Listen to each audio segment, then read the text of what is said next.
Okay, let's look at how a devastating surprise attack, ironically, guaranteed a massive strategic defeat for Japan.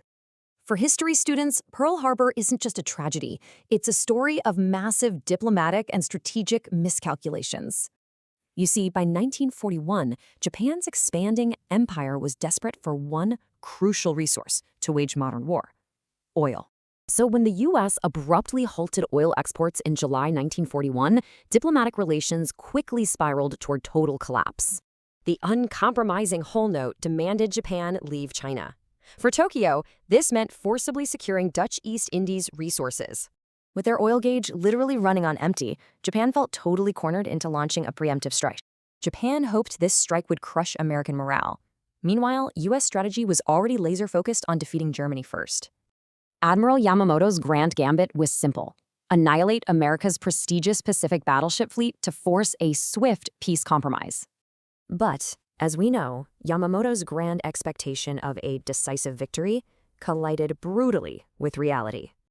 Because the harbor was so shallow, 6 of the 8 targeted battleships were eventually raised and returned. Crucially, all 3 U.S. Pacific Fleet aircraft carriers were unexpectedly out at sea. They were completely spared.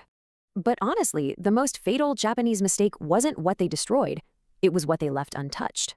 Expecting a short war, Japanese bombers completely ignored mundane but vital logistical hubs, like repair yards and oil.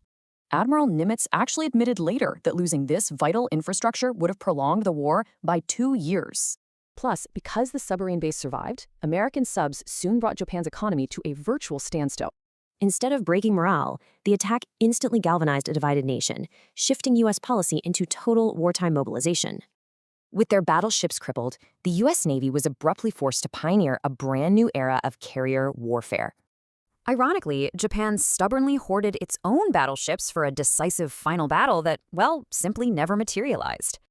Just as Admiral Hare lamented, Japan won a stunning tactical victory, but guaranteed their own ultimate strategic defeat.